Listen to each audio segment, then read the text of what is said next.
오늘 주시는 하나님 말씀 창세기 15장 1절에서 11절 말씀입니다.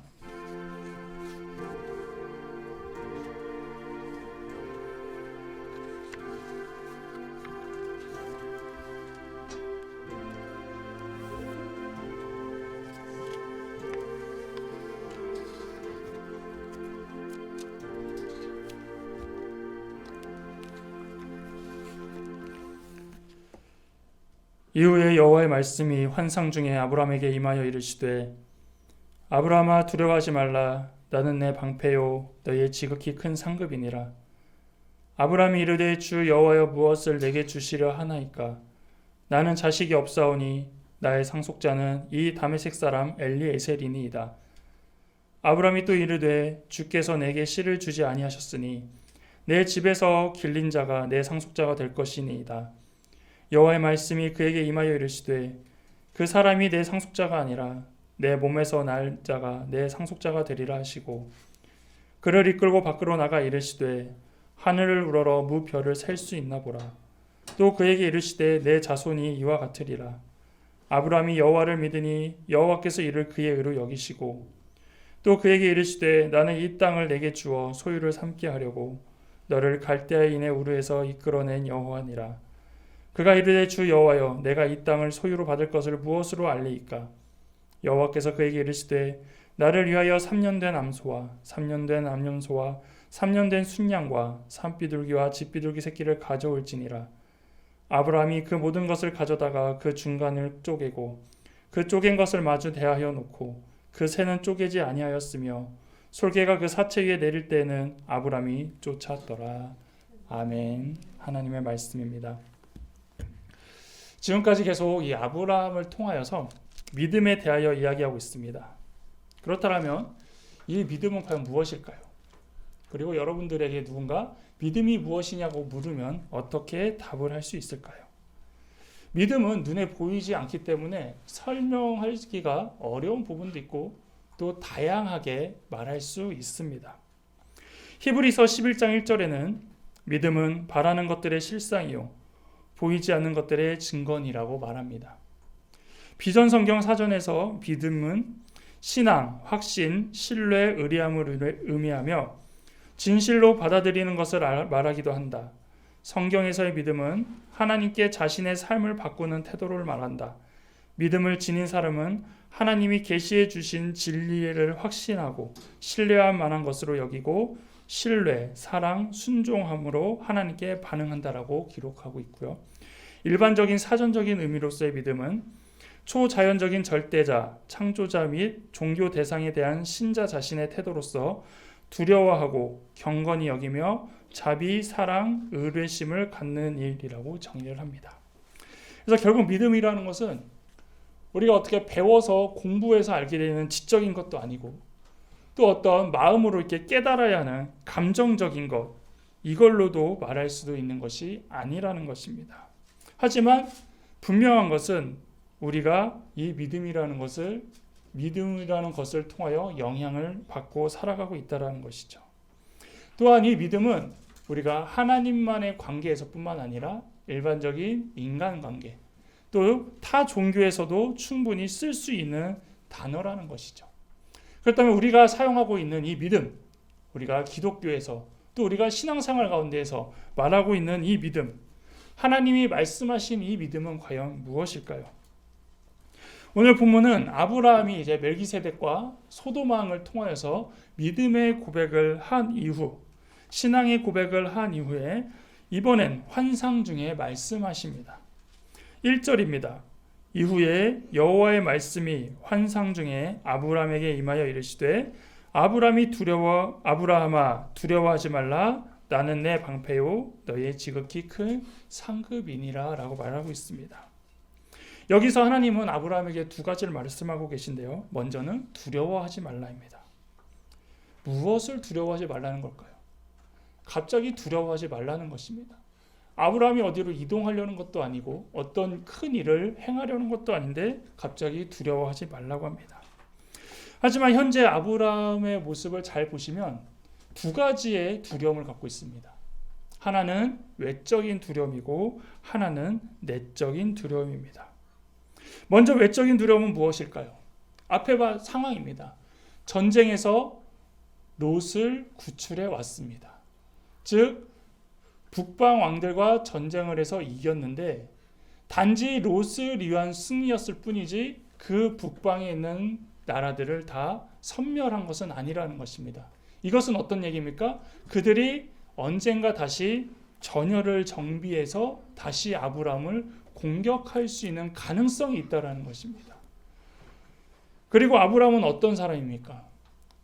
어떠한 국가의 군대가 아니라 단지 가정의 군대였다라는 것이죠. 물론 롯을 구하러 갔을 때는 하나님의 은혜가 있어서 승리를 했지만 정말로 그 왕들이 이 사실을 알고 전열을 가다듬고 다시 쳐들어오면 아브라함은 승리할 수 없고 또 이길이라는 보장이 없다라는 것입니다. 그래서 그런 상황적인 모습, 즉 아브라함은 무방비 상황, 힘이 없는 상황에 불안한 삶을 살고 있었다라는 것입니다. 그리고 또 내적으로는 어떤 두려움을 말하고 있습니까? 내적인 불안은 하나님과의 관계에서의 불안함이었습니다. 2절을 보시면 아브라함이 이르되 주 여호와여 무엇을 내게 주시려 하나이까? 나는 자식이 없사오니 나의 상속작은 이 다메섹 사람 엘리에셀이니이다 라고 말합니다. 이것은 하나님께서 아브라함에게 하셨던 첫 번째 약속을 기억하면 됩니다. 첫 번째 하나님께서 아브라함에게 나타나실 때 뭐라고 말씀하십니까? 큰 민족을 이루고 내게 복을 주어 내 이름을 창대하게 하리니 라는 약속을 하십니다. 근데 지금까지 아브라함의 모습, 물론 성경으로는 3장밖에 지나오진 않았지만 이미 여러 가지 사건이 있었다라는 거죠. 근데 그 사건 가운데 아브라함에게 하셨던 약속과 관련된 건 하나도 없다라는 겁니다. 어떤 겁니까? 큰 민족을 이루려면 무엇부터 시작이 돼야 됩니까? 자식이 있어야 돼요. 자손이 있어야 된다라는 거죠. 근데 지금 아브라함은 여러 가지 일을 겪었지만 정작 그 약속과 관계에는 자녀가 없다라는 것입니다.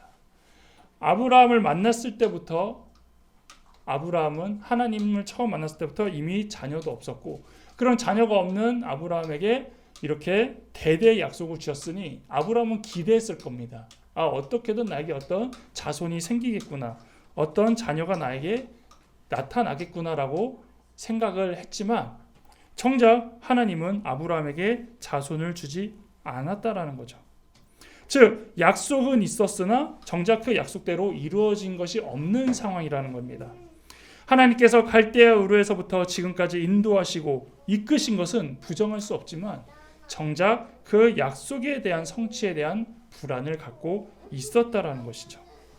왜냐하면 다른 것들은 다 하나님의 인도하심으로 은혜대로 인도하신다라는 건 다 알고 있지만 하나님의 약속이 이행된 거에 대해서는 아직 우리가 알 수 없기 때문입니다. 그래서 이러한 아브라함의 상황, 이러한 불안 가운데 있는 상황에 있는 아브라함을 하나님께서는 아시고 이렇게 말하고 계십니다. 나는 내 방패요 너의 지극히 큰 상급이다 라고 말하고 있다는 것이죠. 그래서 하나님이 자신이 상급이 되신다는 것이 바로 자손과 관련된 이야기라는 겁니다. 그래서 아브라함이 물어봅니다. 주 여호와여 무엇을 내게 주시려 하나이까? 쉬운 성경에서는 저에게 무엇을 주시렵니까? 저에게는 아들이 없습니다 라고 하면서 아무리 생각해도 아들이 없는데 어떻게 다음 이을 수 있는 하나님의 약속을 이행할 것인가 라는 이런 말을 하고 있다라는 것이죠. 그래서 이런 상황에서 아브라함은 말합니다. 지금 이 상황에서 나를 이을 수 있는 어떤 후손, 어떤 자격이 되는 사람은 지금 내 옆에서 가장 신뢰하는 엘리에셀밖에 없습니다 라고 답하고 있습니다. 하나님께서 아브라함에게 주신 약속은 자손이 있어야 시작이 됩니다. 자손이 있어야 민족을 이루고 민족을 이뤄야 그 이름이 창대하게 되기 때문이죠. 그래서 그런 자손에 대한 기별이 없으니 아브라함은 여전히 엘리에셀이 그런 사람입니다 라고 지목한 것입니다. 그런데 여기서 우리가 짚고 넘어가야 될 것은 무엇이냐면 하나님께서는 약속은 하셨지만 아직 주시지 않은 것이 하나님의 약속을 파기하신 것인가 라고 우리가 고민해 봐야 된다는 것이죠. 하나님이 분명히 약속을 하셨습니다. 그런데 아직 이루어지지 않았다고 해서 그 약속이 파기된 것이냐는 것입니다. 그것은 아니라는 것이죠. 단지 약속이 지연되고 있을 뿐입니다. 그리고 이 지연이라는 이름 안에 아브람이 아브라함이 되어가고 있는 것이고, 인간적인 방법이 사라져가고 하나님의 방법으로 만들어져 가고 있다라는 비밀이 숨어 있다라는 것입니다. 항상 모든 일이 잘 풀리고 우리의 계획대로 진행되면 우리가 잘해서 그런 것인지 아니면 하나님의 인도하심인지 구분할 수 없다라는 것입니다. 하지만 일이 잘 안 되고 계획대로 잘 되고 있지 않음에도 언젠가 되겠지라는 이런 기다림 끝에 그 과정과 상황을 본다라면, 이것은 인간의 힘으로 되는 것이 아니라 하나님께서 이루어 주셨고 하나님께서 하셨다라는 그 과정을 통해 하나님을 알게 되는 모습을 볼 수 있다라는 것입니다.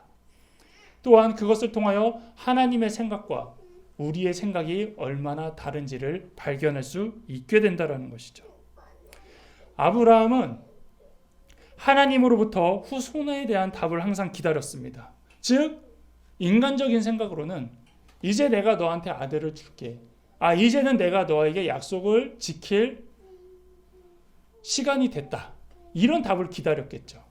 하지만 하나님은 그런 답을 주지 않고 있었다라는 겁니다. 그러자 아브라함은 계속 불안해하고 있었다라는 것이죠.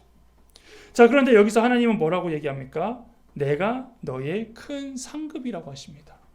분명히 후손 얘기가 또 한 번 정도 나올 만한데 갑자기 하나님께서 내가 너의 큰 상급이다 라고 말씀하고 있다는 겁니다. 무슨 얘기입니까? 아브라함에게 상급, 하나님이 말씀하신 상급은 일반적인 그냥 자녀가 아니라는 것입니다. 우리도 이 상급이라는 단어를 씁니다. 특히나 하늘 상급이라는 단어를 참 많이 쓰죠. 하지만 우리는 이 상급이라는 것을 무엇을 생각하냐면 어떤 자녀, 출세, 성공, 나에게 필요한 것, 나에게 도움이 되는 것, 남에게 자랑할 수 있는 것들을 일반적인 단어로 상급으로 표현한다라는 것입니다. 하지만 하나님에게나 우리에게나 그리고 아브라함에게나 말씀하신 상급은 하나님 자신이라는 것입니다. 즉 하나님이 우리의 상급이라는 것이니 세상으로부터 낙담하지 말라는 것이죠. 지금 아브라함은 무엇 때문에 낙담하고 있습니까? 분명히 자손을 이어준다고 했는데, 분명히 후손을 주신다고 했는데 왜 이런 상급을 나에게 주지 않으십니까? 라고 얘기한다라는 거죠. 하지만 하나님은 상급 그 자체가 자신임을 알면서 그런 세상적인 시각이 아니라는 것을 말하고 계십니다. 우리의 상급, 하나님, 즉 우리가 갖추지 못한 것을 대부분 상급이라고 얘기했죠. 그래서 돈이 될 수도 있고 어떤 명예가 될 수도 있고 그다음에 남에게 자랑하고 싶은 것을 상급이라고 그동안 생각해왔다라면 그게 없다고 해서 사람들에게 실망하고 후회하는 것이 아니라 하나님 자체가 상급이니까 그런 것들과 비교하지 말라는 것입니다. 우리가 하나님만을 바라봐야 되는데 우리도 가끔 항상 바라보는 것이 하나님의 손만 바라보고 살 때가 있다라는 것입니다. 하나님은 우리를 사랑하시고 하나님은 말씀하시고 그래서 가끔은 우리를 혼내시고 화내시는데 그런 하나님의 마음, 하나님의 얼굴, 하나님의 심정을 바라보지 못하고 언제나 하나님의 손만을 바라보며 무엇인가 떨어지겠지, 무엇인가 주시겠지, 무엇인가 나에게 이끌어 주시겠지라는 그 하나님의 손만 바라보는 미련한 가운데 살아가고 있다는 것이죠. 그러니까 어떻습니까? 기도를 해도 응답되지 않으면, 당장 내 손에 쥐어지는 게 없으면 하나님이 안 계신가? 내가 하나님한테 무엇을 잘못했나? 아니면 하나님이 나를 싫어하시나? 이런 모습으로 우리가 받아들일 때가 참 많이 있다라는 것입니다. 그래서 내가 원하는 게 채워지지 않으면 하나님 앞에 실망하는 모습이 나타난다라는 것이죠. 그런데 어떻습니까? 하나님께서 무엇인가를 쥐어주지 않더라도 하나님이 계심을 아는 것은 어떻게 합니까? 무슨 일이 반드시 생기고 이루어지고 있다라는 것입니다. 앞에서 얘기했습니다. 우리의 생각대로 되는 것이 없다고. 우리의 생각대로 계획을 하더라도 그 이루어지는 것은 다른 방법으로 인도되어진다라고. 그렇다면 우리의 힘이 아니라면 그 어떤 다른 힘이 그것을 이끌고 있는데 그것이 바로 하나님의 손길이라는 것입니다. 즉 우리에겐 당장 주어지는 게 없다 한들 이런 일들이 있는 거 보니 하나님이 우리의 길을 인도하시고 하나님이 지금까지도 우리를 이끌고 계시는구나. 아브라함이 바로 이 부분을 깨달았다라는 것이죠. 그래서 하나님이 계시니까 이루어진다라는 것입니다. 하나님이 계신다는 것은 즉 우리에게 불가능한 것들이 하나님은 가능하시기 때문입니다. 그래서 세상에서 우리가 기도하는 것을 손가락질하며 욕할 수도 있습니다. 백날 기도하면 뭐해? 백날 저렇게 부르짖으면 뭐해? 백날 저렇게 찾으면 뭐해? 부자도 아니고 병이 안 드는 것도 아니고 항상 성공하는 것도 아니고. 맞습니다. 하나님 믿어도 실패합니다. 하나님 믿어도 병에 걸리고요. 하나님 믿어도 성적이 잘 안 나올 수도 있고요. 하나님 믿어도 다치기도 한다라는 거죠. 근데 우리는 그것을 바라보는 게 아닙니다. 그것이 성공이라고 말하지 않는다는 것입니다. 그것이 우리의 삶의 목적이 아니라고 말할 수 있는 것입니다. 우리는 하나님이 계신다는 것, 그 자체가 증거이고 그 자체가 진실임을 우리가 안다라는 것이죠. 그래서 아브라함에게도 자녀를 줄 수 있는 분임을 우리는 알고 있다라는 것이죠. 아브라함이 엘리야세를 상속자로 삼자 하나님께서는 다시 아브라함을 이끌고 말씀하십니다. 5절입니다. 그를 이끌고 밖으로 나가 이르시되 하늘을 우러러 무뼈를 셀 수 있나 보라. 또 그에게 이르시되 내 자손이 이와 같으리라. 그리고 6절에 계속 이렇게 말씀하십니다. 아브라함이 여호와를 믿으니 여호와께서 이를 그의 의로 여기시고. 이게 무슨 얘기입니까? 이제야 하나님이 어떤 분인지를 아브라함은 깨달았다는 것입니다. 지금 이 오고 가는 대화 가운데 아브라함은 계속 자손과 후손에 대한 단어와 그것에 꽂혀 있었다는 것이죠. 이 약속을 받았기 때문에 하나님은 이제 자녀와 후손에 대한 그런 약속을 주셔야 되는데 하나님은 무엇을 말씀하셨습니까? 나는 그 이상을 할 수 있는 사람이다라는 것. 나는 그 이상이다. 하나님 그 자체다라는 걸 알려주시니 아브라함이 그제서야 깨닫고 믿게 되었다라는 것입니다. 그래서 여기서 이제 아브라함이 여호와를 믿는다라고 말하고 있다라는 것이죠. 성경에서의 믿음은 사전적 저기에서 말하는 그냥 자기의 신념, 확신, 내가 믿는다, 내가 본 것을 알게 된다, 내가 저걸 따르게 된다, 이것이 아니라는 것입니다. 아브라함이 고백한 이 믿음은 무엇입니까? 이제부터 자신에게 일어나는 모든 일들의 결과가 하나님께 있음을 알게 되었다라는 것입니다. 즉 하나님께 모든 것을 맡겼다라는 것입니다. 이것이 우리가 말하는 믿음이라는 것이죠. 그래서 하나님도 이것을 이제 아브라함의 의로 여기게 되는 것입니다. 성경에서는 의는 무엇입니까? 의로움이 아닙니다. 정의로움, 공의로움이 아니라 하나님과의 관계가 곱고 바른 의미를 의롭다라고 말하는 것입니다. 그래서 성경에서 대놓고 이 사람은 의인이다 말한 사람이 3명입니다. 아브라함, 노아, 욥입니다. 그래서 그들이 의롭게 살았다라고 표현한 것은 무엇이냐면 하나님과의 관계가 올바랐기 때문에 하나님의 뜻대로 정확히 살아간 사람들이 의인이라는 것입니다.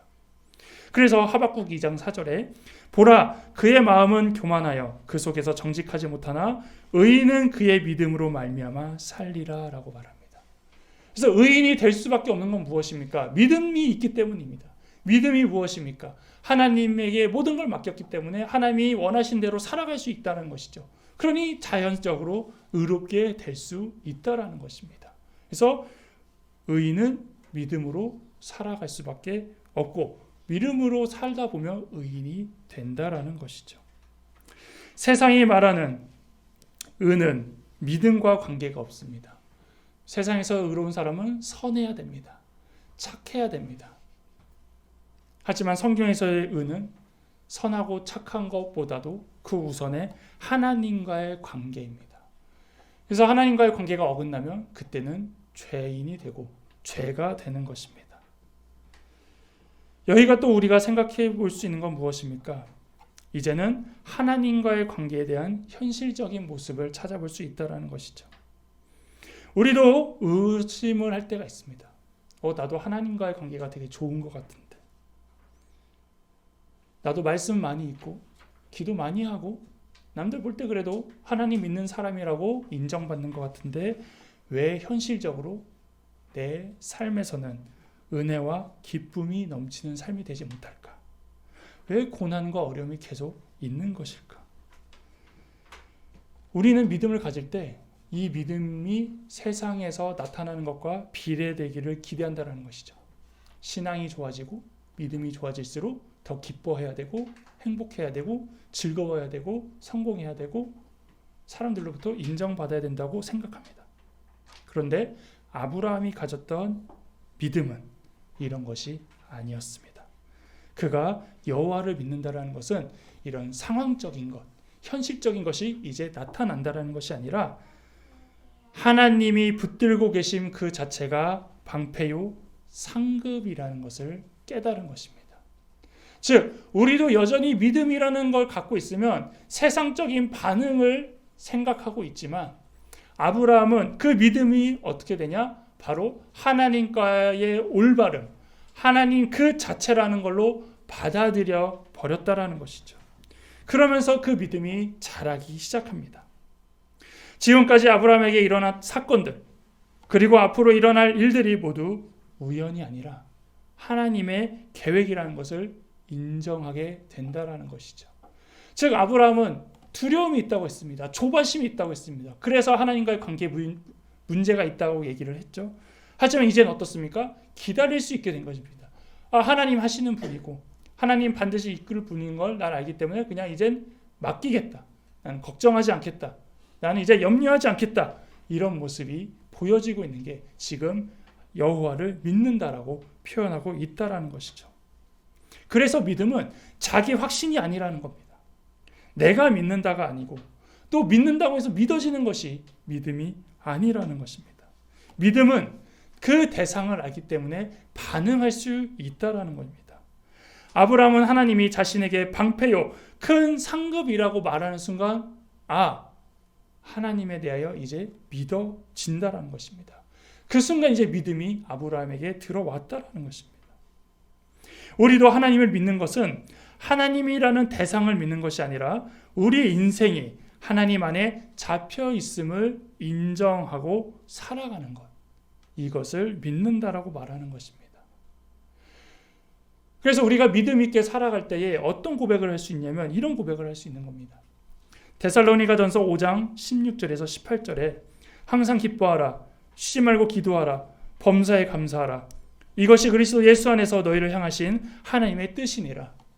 아멘이십니까? 이것이 믿음 있는 자의 삶이 될 수 있다는 겁니다. 우리가 믿음을 가졌는데 왜 기쁘지 못하고 왜 행복하지 못하고 왜 아쉽고 왜 안타깝습니까? 여전히 하나님이 나와 함께 한다는 건 알면서 그 함께하는 하나님이 나의 모든 것들을 관철하시는 게 아니라 내가 아쉬울 때, 내가 힘들 때, 내가 어려울 때만 하나님의 이름을 끌고 나오기 때문에 그렇다는 것이죠. 하지만 우리는 모든 것을 다 하나님 앞에 맡겨야 된다는 겁니다. 우리가 어려울 때, 슬플 때뿐만 아니라 지금 말했듯이 기뻐할 때도, 즐거울 때도 그때마다 하나님이 함께 하셨다는 것을 항상 인정하는 것이고 그 모든 것이 하나님이 하셨다고 하기 때문에 우리는 도리어 아픔, 슬픔, 고통들이 줄어들 수밖에 없다라는 것입니다. 그래서 하나님의 사람, 믿는 사람들은 슬퍼도 기뻐할 수 있습니다.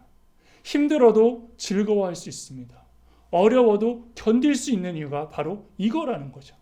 근데 믿음이 부족하면 어떻습니까? 불평, 불만, 어려움, 그것 자체가 우리가 믿음이 흔들리고 있다라는 것입니다.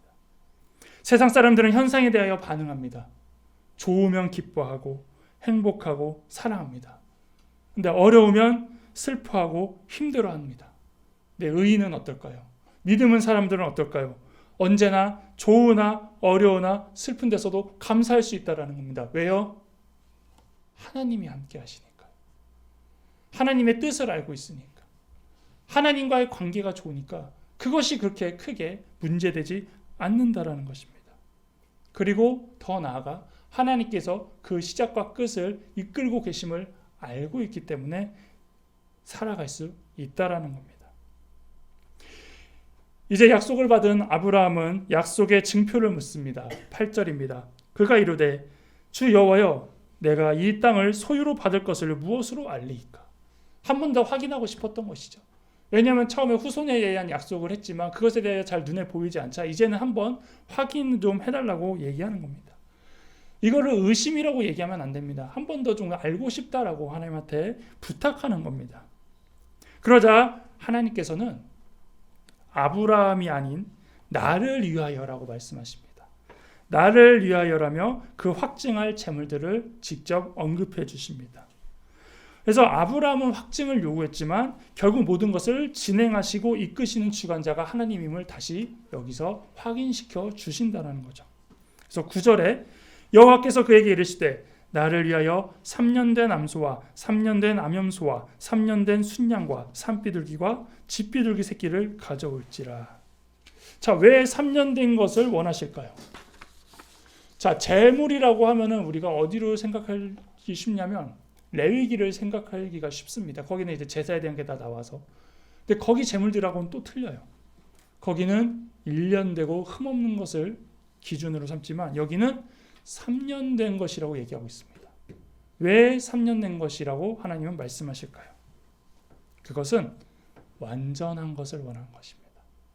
3이라는 숫자는 성경에서 삼위일체, 완전수입니다. 하나님을 의미하는 수입니다. 그리고 실제로 3년 된 것은 성인이 된 짐승, 가장 큰 짐승, 완전히 성장한 짐승이라고 말하고 있습니다. 즉 완전한 것을 원하시는 하나님께서는 완전한 재물을 가지고 나에게 오라는 것입니다. 그리고 아브라함은 그대로 준비합니다. 완전함을 요구한 하나님께 아브라함은 완전한 것들을 준비한 것입니다. 이것이 바로 하나님과 올바른 관계가 있을 때 가능한 자의 모습이라는 것이죠. 하나님께서 요구한 그대로 아브라함은 갖고 온 것입니다. 우리는 언제나 하나님의 요구에 그대로 하기보다는 타협할 때가 많이 있습니다. 하나님은 분명히 얘기하시고 알려주십니다. 이렇게 준비하고 이렇게 계획하고 이렇게 실행하라고 말합니다. 그런데 우리는 타협합니다. 하나님 아직 그게 아닌 것 같은데요. 하나님 이거 안 될 것 같은데요. 하나님 이거 해봤는데 그동안 실패했는데요. 하나님 이거 세상에서는 어렵다고 얘기하는데요. 하나님 제 모습 아시잖아요. 이거 안 될 것 같아요. 이거 못할 것 같아요. 힘들 것 같아요. 완전한 하나님이라고 항상 고백은 하지만 우리가 하나님 앞에 완전한 것을 갖고 오지 못하고 타협하고 우리가 변수를 만들면서 하나님이 잘못하신다고 말하고 있다는 것이죠. 즉 우리가 온전한 걸 안 갖고 와놓고서는 그것을 하나님 앞에 온전하게 해달라는 그런 뻔뻔한 모습으로 살아가고 있다는 것입니다. 우리에게 죄의 문제와 신앙과 믿음의 전반적인 부분이 이렇게 변질되어 있습니다. 그래서 변화도 없고 회복도 없고 성장하지 못한다는 것입니다. 아브라함이 갑자기 변화된 것이 아닙니다. 믿음을 어느 순간 키운 것도 아닙니다. 이제야 하나님이 어떤 분임을 알게 되자 그만큼 알고 믿고 성장하게 된 것입니다. 아브라함은 상급이라고 해서 후손밖에 생각하지 못했지만 하나님은 그 상급은 자기 자신이라는 것을 알려주셨고 아브라함은 그 의미가 무엇인지를 알면서 하나님을 이제 믿게 되고 신뢰하고 확신하게 되었다는 것이죠. 이런 아브라함과 하나님은 언약을 맺습니다. 10절입니다. 아브라함이 그 모든 것을 가져다가 그 중간을 쪼개고 그 쪼갠 것을 마주 대하여 놓고 그 새는 쪼개지 아니하였으며 중간에 이 준비된 재물들의 중간을 쪼개는 것은 무엇이냐면 좌우로 치우침이 없음을 얘기하고 있습니다. 그리고 언약을 파기할 때 어떤 이유에도 불문하고 이런 희생물처럼 쪼개질 것이라는 것을 상징하는 것이 이 시대의 문화였다라는 것입니다. 그리고 여기서 하나 더 나가서 예수님께서 인류의 구원을 위하여 십자가에서 고통받으시고 찢겨 돌아가신 것을 의미합니다. 그래서 그런 모습을 통하여 서로 언약을 맺고 이런 약속을 하나님께서 보여주시고 아브라함도 그런 언약을 맺었다는 거죠. 이렇게 하나님께서는 자신의 뜻에 따라 온전의 삶을 드린 사람에게 분명한 구원의 확실한 징표를 보여주신다는 겁니다. 그래서 우리에게 믿음이 있어야 예수의 십자가가 이해가 되고 예수의 십자가를 보고 하나님의 사랑을 알 수 있다는 것입니다. 우리에게도 이미 예수 그리스도라는 확실한 구원의 방법과 증거를 주셨습니다. 이때 이제 우리가 점검해야 될 것은 무엇입니까? 바로 나는 믿음의 사람인가? 그리고 나는 얼마나 하나님을 믿고 있는가입니다. 언제까지 믿음이 적은 자로 살아가고 믿음이 연약한 자로 살아가시겠습니까? 하나님께서는 오늘 여러분에게도 말씀하십니다. 나는 내 방패요 너의 지극히 큰 상급이니라. 여러분이 그동안 생각해온 상급은 무엇입니까? 또 무엇을 계속 상급으로 바라보며 살아가고 계십니까? 이미 여러분은 상급을 받았습니다. 하나님께서 여러분과 함께 하시기 때문입니다. 그렇다면 우리는 그 상급을 받은 자로서 믿고 따르기만 하면 하나님께서는 그 믿음대로 여러분에게 보여주시고 알려주시고 선한 길로 인도해 주신다는 것이죠. 지금 내 눈앞에 채워져야 할 것을 상급으로 재환하지 마십시오. 하나님을 상급으로 받아들일 때 이것이 믿음의 시작이고 이것이 믿음이라는 것입니다. 그래서 우리가 하나님 앞에 모두 의롭다함을 받는 믿음의 사람으로 살아가는 함께 가는 교회 성도 여러분이 되기를 바라겠습니다. 기도하겠습니다. 사랑과 은혜가 많으신 하나님, 하나님께서 아브라함에게 내가 너의 방패요 큰 상급이라고 말씀하신 것처럼 이것이 우리에게도 동일한 약속임을 기억합니다. 하나님께서도 우리에게 방패요 큰 상급이라고 말씀하시는데 우리는 그것을 잘 이해하지 못해서 하나님의 손만 바라보고 하나님의 어떠한 채워주심만 바라보는 미련한 모습으로 살아가고 있지는 않습니까? 이 시간 우리가 다시 한번 되돌아봅니다.